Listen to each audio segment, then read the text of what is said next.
नमस्कार दोस्तों, स्वागत है आप सभी का हमारे YouTube चैनल पर और आप देख रहे हैं द मिस्टीरियस वर्ल्ड। पिछले वीडियो में हमने कवि चंद बरदाई द्वारा रचित पृथ्वीराज रासो में लिखी गई सम्राट पृथ्वीराज चौहान के जीवन गाथा के बारे में जाना था। अब सवाल ये उठता है कि पृथ्वीराज रासो में सम्राट पृथ्वीराज की जो जीवन गाथा बताई गई है, ये जीवन गाथा पूर्णतः सच्ची घटना पर आधारित है या फिर है किसी कल्पना का हिस्सा। तो सबसे पहले हम ये जानते हैं कि पृथ्वीराज रासो है क्या। पृथ्वीराज रासो एक बड़ी कविता है जिसे आदिकाल यानी साल 1000 से 1400 के दौरान के बीच माना जाता है।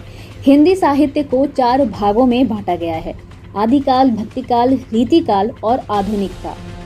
साहित्य के इतिहास के इसी विकास क्रम में शुरुआती दौर को आदिकाल कहा जाता है। पृथ्वीराज रासो एक ऐसी कविता है जिसमें पृथ्वीराज चौहान की कहानी बताई गई है। इस कविता के लेखक चंद बरदाई बताए जाते हैं। पृथ्वीराज रासो की कहानी कुछ यूं है। वैसे तो पिछले वीडियो में मैंने पृथ्वीराज रासो रचित ही कहानी आप लोगों को बताई थी, लेकिन फिर भी एक बार इन शॉर्ट में आपको इसको समरी में बताती हूँ। पृथ्वीराज अजमेर के राजा सोमेश्वर के बेटे थे। सोमेश्वर की शादी दिल्ली के राजा अनंगपाल की बेटी कमला से हुई। दूसरी बेटी की शादी कन्नौज के राजा विजयपाल से हुई, जिनसे जयचंद पैदा हुए। अनंगपाल ने नाते पृथ्वीराज को गोद लिया। जयचंद को बुरा लगा। बाद में जयचंद ने यज्ञ का आयोजन किया और अपनी बेटी संयोगिता का स्वयंवर भी रखा। पृथ्वीराज यज्ञ में नहीं आए। गुस्साए हुए जयचंद ने पृथ्वीराज की मूर्ति दरवाजे पर ही रखवा दी। संयोगिता को पहले से पृथ्वीराज बहुत पसंद थे। संयोगिता ने मूर्ति पर माला डालकर अपने प्रेम का इजहार किया। बाद में पृथ्वीराज आए, लड़ाई की और संयोगिता को दिल्ली लेकर चले गए। पृथ्वीराज रासो के मुताबिक पृथ्वीराज का पूरा ध्यान संयोगिता पर होता था। इसी बीच मोहम्मद गौरी का हमला हुआ। पृथ्वीराज ने मोहम्मद गौरी को हराया और छोड़ दिया। गौरी ने फिर से हमला किया और पृथ्वीराज को पकड़कर गजनी ले गया। पीछे से कवि चंद बरदाई भी पहुंच गए। चंद के इशारे पर ही पृथ्वीराज ने शब्द भेदी बाण चलाकर पहले गौरी को मारा और फिर एक दूजे को मारकर मर गए। तो ये थी पृथ्वीराज रासो की वो कहानी जो लोक कथाओं में आज भी शामिल है और एक बड़े तबके के लिए हकीकत भी है। पर हिंदी साहित्य के जाने माने विद्वान और इतिहासकार इसे सच नहीं मानते। तो कब रचा गया पृथ्वीराज रासो? आचार्य रामचंद्र शुक्ल हिंदी साहित्य के इतिहासकार और बड़े विद्वान थे, जिनका जन्म 1884 और निधन 1941 में हुआ था। अपनी किताब हिंदी साहित्य का इतिहास में आचार्य शुक्ल ने लिखा, पृथ्वीराज रासो में दिए हुए साल यानी कि संवत ऐतिहासिक तथ्यों के साथ मेल नहीं खाते। ऐसे में पृथ्वीराज के दौर में इसके लिखे जाने पर संदेह है। अनेक विद्वानों ने इन कारणों से पृथ्वीराज रासो को 16वीं शताब्दी यानी कि साल 1500 से लेकर 1600 में लिखा हुआ एक जाली झूठा ग्रंथ ठहराया है। रासो में चंगेज, तैमूर जैसे कुछ बाद के शासकों के नाम आने से ये शक और भी ज्यादा मजबूत हो जाता है। आचार्य शुक्ल की ऊपर लिखी बात को एक ऐतिहासिक तथ्य से समझते हैं। पृथ्वीराज चौहान का शासनकाल साल 1177 से 1192 था। ऐसे में चंद बरदाई या उनके बेटों का पृथ्वीराज रासो में लगभग 200 साल बाद के शासक तैमूर का जिक्र करना कैसे संभव है? मशहूर इतिहासकार और हिंदी लेखक राय बहादुर पंडित, गौरीशंकर, हीराचंद ओझा ने भी पृथ्वीराज रासो को कल्पना और तथ्यों से दूर बताया है। आचार्य शुक्ल ने लिखा है कि पृथ्वीराज की राज्यसभा के कश्मीरी कवि जयानक ने संस्कृत में पृथ्वीराज विजय नामक एक काव्य लिखा है जो पूरा नहीं मिलता। इस पृथ्वीराज विजय की घटनाएं इतिहास के हिसाब से सटीक लगती हैं। इसमें पृथ्वीराज की मां का नाम कर्पूरी देवी लिखा है, जिसका समर्थन हांसी के शिलालेख से भी होता है। हांसी हरियाणा के हिसार में पड़ता है। ये जगह पृथ्वीराज चौहान के किले के वजह से भी मशहूर है। यहाँ से मिले शिलालेखों या दान पत्र और प्राचीन सिक्के भी पृथ्वीराज रासो में लिखे साल यानी कि संवत से मेल नहीं खाते हैं। उदाहरण के लिए चंद ने पृथ्वीराज और मोहम्मद गौरी के युद्ध के बारे में संवत 1115 यानी साल 1080 में लिखा, जबकि शिलालेख और फारसी इतिहास के मुताबिक गौरी और पृथ्वीराज चौहान का युद्ध साल 1191 में हुआ था। भारतीय इतिहास की किताबों में भी यही साल मिलता है। ऐसा नहीं है कि पृथ्वीराज रासो को सही ठहराने के पक्ष में जानकारों ने राय न दी हो, पर यहाँ पहले से समझना जरूरी है कि शक संवत, विक्रम संवत और इंग्लिश कैलेंडर में क्या फर्क होता है। शक संवत इंग्लिश कैलेंडर से 78 साल पीछे और विक्रम संवत 57 साल आगे चलता है। पंडित मोहनलाल विष्णु लाल पांड्या, बाबूश्याम सुंदर दास और डॉक्टर दशरथ शर्मा हिंदी के बड़े जानकार माने गए। ये लोग पृथ्वीराज रासो को सही मानने के पक्ष में रहे।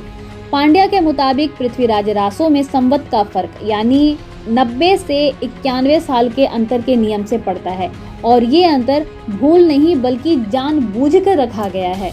इसके पक्ष में पांड्या ने पृथ्वीराज रासो के एक दोहे का जिक्र किया और ये है एकादश है पंचदह विक्रम साक आनंद, जिसमें साक आनंद का अर्थ बताया गया है शून्य और आनंद यानी 9 अर्थात 90 रहित विक्रम संवत। लेकिन आचार्य शुक्ल समेत कई विद्वानों ने यह सवाल उठाया कि ऐसे कैसे 90 साल घटा दिए गए। आचार्य शुक्ल ने अपनी किताब में लिखा है कि नंदवंशी शूद्र थे, इसलिए उन्हें शासन काल को राजपूतों ने निकाल दिया। पांड्या के ऐसे तर्क सिर्फ कल्पना ही है, क्योंकि आज तक कहीं से भी किसी प्रचलित विक्रम संवत से कुछ साल निकालने का कोई मामला सामने नहीं आया।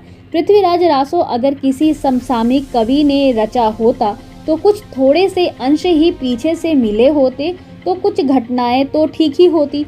डॉक्टर नागेंद्र और डॉक्टर हरदयाल के संपादन में छपी किताब हिंदी साहित्य में भी इस बारे में और जानकारी मिलती है। किताब में लिखा है, पृथ्वीराज रासो को जाली मानने वालों का एक तर्क ये भी था कि इसमें अरबी फारसी शब्दों का इस्तेमाल किया गया। संभव है आपके मन में ये ख्याल आ रहा हो कि फिर ये इतना बड़ा पृथ्वीराज रासो किसने और कब लिखा। गौरी शंकर ओझा के मुताबिक पृथ्वीराज रासो 1600 विक्रम संवत यानी साल 1543 में लिखा गया है, यानी पृथ्वीराज चौहान के शासनकाल के 351 साल बाद। आचार्य शुक्ल ने लिखा कि ऐसा लगता है कि पृथ्वीराज के बेटों गोविंदराज या हरिराज के किसी वंशज के यहाँ चंद नाम का कोई भट्ट कवि रहा होगा, जिसने उनके पूर्वज पृथ्वीराज की वीरता को लेकर कुछ लिखा हो। इन्हीं सबको उसी दौर का मानकर रासो के नाम से ये इमारत खड़ी कर दी गई हो। भाषा के स्तर पर भी पृथ्वीराज रासो को जानकारों ने खरा नहीं माना। कहा गया है कि कहीं कहीं इसकी भाषा आधुनिक लगती है तो कहीं कहीं प्राचीन। लेकिन हजारी प्रसाद द्विवेदी का कहना था कि पृथ्वीराज रासो में 12वीं शताब्दी की भाषा संयुक्ताक्षरमयी अनुस्वारांत प्रवृत्ति वाली मिलती है, जिससे ये 12वीं सदी का ग्रंथ लगता है। आचार्य हजारी प्रसाद द्विवेदी के शिष्य और हिंदी भाषा के एक जाने माने जानकार विश्वनाथ त्रिपाठी भी हैं। अपनी किताब हिंदी साहित्य का सरल इतिहास में विश्वनाथ त्रिपाठी लिखते हैं कि पृथ्वीराज का रचना काल और इसका मूल स्वरूप सबसे ज्यादा विवादास्पद है। इसलिए जब डॉक्टर बूलर को पता चला कि रासो की तारीख, व्यक्तियों के नाम और घटनाएं इतिहास से मिलती नहीं है, तो उन्होंने इसको प्रकाशित न करने की सिफारिश की। डॉक्टर बूलर वही शख्स थे जिन्हें 1875 में कश्मीर से जानक भट्ट की संस्कृत में मिली पृथ्वीराज विजय मिली। पृथ्वीराज विजय में पृथ्वीराज चौहान की जो कहानी मिलती है वो इतिहास और तारीखों के हिसाब से हकीकत से ज्यादा करीब लगती है। पृथ्वीराज रासो को प्रचारित करने का श्रेय ईस्ट इंडिया कंपनी के अधिकारी और इतिहासकार स्कॉलर कर्नल जेम्स टोड को जाता है। जेम्स टोड राजस्थान में तैनात होने वाले शुरुआती ब्रिटिश अधिकारियों में से एक थे। साल 1829 की अपनी किताब annuls and antiquities of Rajasthan में जेम्स टोड ने पृथ्वीराज रासो की कहानी को शामिल किया। साथ ही कई बार पृथ्वीराज चौहान के लिए अंतिम हिंदू शासक जैसे शब्दों का इस्तेमाल किया। संभव है कि आप ये सोच रहे होंगे कि अगर पृथ्वीराज रासो की प्रामाणिकता सवालों के घेरे में है तो पृथ्वीराज चौहान का सच क्या है। हम आपको आगे की कहानी में इतिहासकारों और पृथ्वीराज विजय के जरिए यही समझाने की कोशिश करने वाले हैं। मध्यकालीन भारत के एक जाने माने इतिहासकार सतीश चंद्र माने जाते हैं। सतीश चंद्र ने अपनी किताब मध्यकालीन भारत में पृथ्वीराज चौहान पर लिखा था। इस किताब के अध्याय 5 में सतीश चंद्र ने बताया कि गुजरात के राजाओं के अधीन रह चुके चौहानों ने 10वीं सदी के अंतिम सालों में नदौल में राजधानी बसाई। इस वंश के शासक विग्रहराज ने चित्तौड़ पर कब्जा कर लिया और अजय मेरू यानी अजमेर को बसाया। विग्रहराज ने दिल्ली का यानी दिल्ली को 1151 में तोमरों से छीना। चौहान राजाओं में सबसे मशहूर पृथ्वीराज तृतीय थे, जो साल 1177 के आसपास गद्दी पर बैठे। पृथ्वीराज ने तत्काल प्रसार की नीति अपनाई और कई छोटे छोटे राजपूत राज्यों पर जीत हासिल की। गुजरात के चालुक्य राजा के खिलाफ संघर्ष में वो सफल नहीं हुए, इसलिए गंगा घाटी की ओर मुड़ गए। सतीश चंद्र ने किताब में लिखा है कि पृथ्वीराज ने बुंदेलखंड की राजधानी महोबा के खिलाफ अभियान चलाया। यही वो संघर्ष था जिसमें आल्हा और उदल नाम के मशहूर योद्धा मारे गए। हालांकि प्रचलित कहानियों और महोबा में आज भी सुनाए जाते हैं। आल्हा खंड में ये कहा जाता है कि पृथ्वीराज चौहान से लड़ाई में उदल मारे गए, जिसका बदला लेने के लिए आल्हा ने पृथ्वीराज चौहान से जंग लड़ी और उन्हें हराकर गुरु के कहने पर जीवन दान भी दिया। किताब के मुताबिक कन्नौज के जयचंद ने इस संघर्ष में महोबा के चंदेल राजा की मदद की थी। दिल्ली और पंजाब पर नियंत्रण के प्रयासों का गढ़वालों ने भी मुकाबला किया था। यही दुश्मनी थी जिनके कारण पंजाब से गजनवियों को बाहर करने के लिए राजपूत राजाओं का आपस में मेल असंभव हो पाया। ये वही जयचंद थे जिनको लेकर पृथ्वीराज रासों में कई वजहों से पृथ्वीराज चौहान की दुश्मनी बताई गई थी। अफगानिस्तान के काबुल से करीब 400 किलोमीटर दूर एक प्रांत है गौर।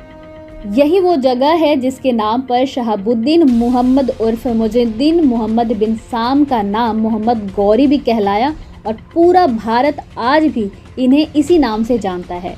साल 1173 में गजनी की गद्दी पर मोहम्मद गौरी बैठा। 1178 में गौरी ने रेगिस्तान के रास्ते गुजरात में घुसने की कोशिश की, लेकिन शिकस्त मिली। गौरी ने तैयारी के साथ लौटकर 1190 तक लाहौर, पेशावर और सिलाईकोट को जीता। इधर चौहान राजाओं की ताकत बढ़ चुकी थी। वो कई आक्रमणकारी तुर्कों को मारकर या हराकर खदेड़ चुके थे।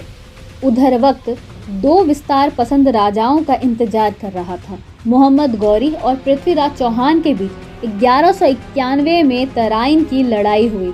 ये लड़ाई तबर हिंद यानी कि भटिंडा पर दोनों के दावे के चलते हुई। इतिहासकारों के मुताबिक पृथ्वीराज चौहान की सेना के सामने मोहम्मद गौरी की सेना तबाह हो गई।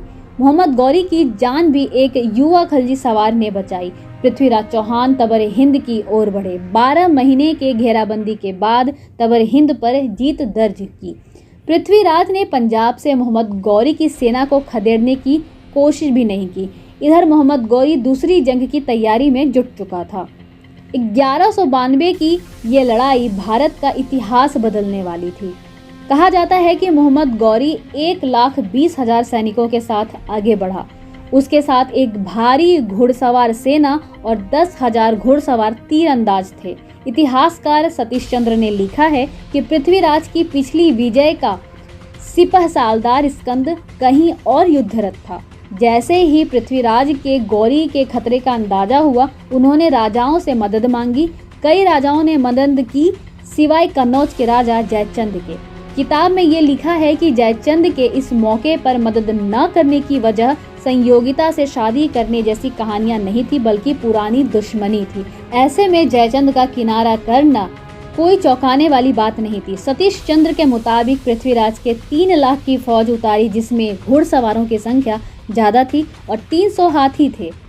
भारतीय सेना संख्या में ज्यादा थी, पर नेतृत्व मोहम्मद गौरी की सेना का ज्यादा बेहतर था।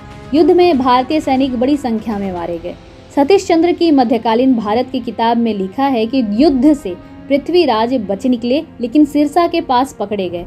तुर्क सेनाओं ने हांसी, सरस्वती और सामान की गढ़ियों पर कब्जा कर लिया। फिर अजमेर पर हमला करके वहां भी कब्जा जमा लिया। पृथ्वीराज को कुछ समय तक अजमेर पर शासन करने की अनुमति दी गई। इस बात की गवाही देते उस काल के वो सिक्के भी हैं, जिन पर एक ओर तारीख है और पृथ्वीराज देव लिखा है और दूसरी ओर श्री मोहम्मद साम लिखा हुआ है। सतीश चंद्र की किताब मध्यकालीन भारत के पृष्ठ 68 पर लिखा है, कुछ दिनों बाद पृथ्वीराज को तथाकथित षड्यंत्र के आरोप में मार डाला गया और उसकी जगह उनके बेटे को गद्दी पर बिठा दिया गया। कुछ वक्त बाद पृथ्वीराज के बेटे रणथंभौर चले गए और नए शक्तिशाली चौहान राज की नींव डाली और इस तरह दिल्ली का इलाका और पूर्वी राजस्थान तुर्क शासन के अधीन हो गया। तराइन की लड़ाई के बाद मोहम्मद गौरी कुतुबुद्दीन ऐबक जैसे सरदारों के हवाले दिल्ली छोड़कर गजनी लौट गया। 1194 में फिर भारत लौटे गौरी की लड़ाई जयचंद से हुई और लगभग लड़ाई जीत चुके जयचंद की एक तीर लगने से मौत हो गई। इतिहास की किताब में लिखा है कि मोहम्मद गौरी ने अपना अंतिम अभियान 1206 में खोखरी के खिलाफ चलाया और खून बहाया। लेकिन जब मोहम्मद गौरी गजनी लौट रहे थे तब एक कट्टरपंथी मुसलमान ने उसको गोली मार डाला। पृथ्वीराज चौहान की कहानी उस दौर की है जिसे हिंदी साहित्य में आदिकाल या वीर गाथा काल कहा जाता है। यानी उस दौर में जो लिखा जा रहा था वो राजाओं की वीरता का बयान करने के लिए लिखा जा रहा था। साथ ही भारत जैसे विश्वास और मान्यताओं से भरी परंपराओं वाले देश में पृथ्वीराज चौहान से जुड़ी कहानियाँ यहीं खत्म नहीं होती हैं।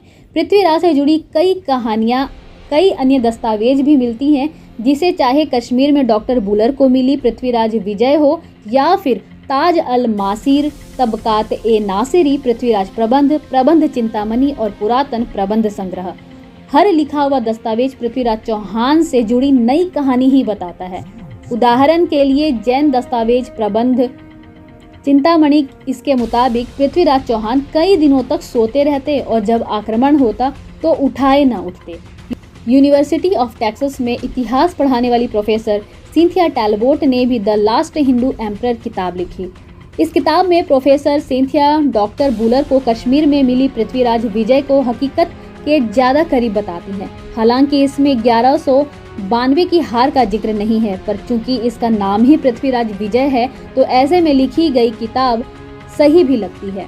हसन निजामी के लिखे फारसी दस्तावेज ताल अज मासिर में मोहम्मद गौरी को महान और 1191 की हार को छिपाया गया है और विद्रोह करने के कारण पृथ्वीराज चौहान को मौत की सजा सुनाने की बात लिखी गई है। लेकिन अगर तथ्यों के लिहाज से देखा जाए तो फारसी दस्तावेजों में तबकात ए नासरी सच के करीब है। इसके लेखक मिनहाज उस सिराज जो जैनी पढ़े लिखे परिवार से ताल्लुक रखते थे और जिनको इतिहास की अच्छी समझ भी थी। मिनहाज ने गौरी की नाकामियों पर भी लिखा था और पृथ्वीराज के हाथों मिली हार का जिक्र भी किया था। मिनहाज के लिखे में हाँसी का जिक्र भी आता है और जहाँ से मिले साक्ष्य प्रामाणिक और काल्पनिक नहीं, हकीकत है। प्रोफेसर सिंथिया लिखती हैं कि ऐतिहासिक किरदार पृथ्वीराज चौहान के बारे में जानना बेहद मुश्किल है क्योंकि उस दौर की चीज़ें कम ही बची हैं या फिर मिल पाई हैं। लेकिन इन सब दस्तावेजों या किताबों से दूर अजमेर के पृथ्वीराज स्मारक में पृथ्वीराज चौहान की बड़ी सी मूर्ति लगी है जिसमें उनके हाथ में तीर धनुष है और वे घोड़े पर सवार निशाना साधते दिख रहे हैं। मूर्ति के नीचे खड़े लोग हाथ जोड़कर नमन करते दिखते हैं। इनमें से ज़्यादातर लोगों के लिए पृथ्वीराज चौहान की कहानी वही पूरी सच्ची है जो पृथ्वीराज रासों में लिखी हुई है। इतिहास और ऐतिहासिक नायकों से जुड़े तथ्यों को लेकर विवाद होते ही रहते हैं, लेकिन जरूरत इस बात की है कि इतिहास को इतिहास के आईने में ही देखा जाना चाहिए, न कि वर्तमान के मापदंडों और नैरेटिव के आधार। उम्मीद करती हूँ कि आपके लिए हमारा वीडियो इंफॉर्मेटिव साबित हुआ होगा। तो मिलते हैं अपने अगले वीडियो में, तब तक के लिए जय श्री राम।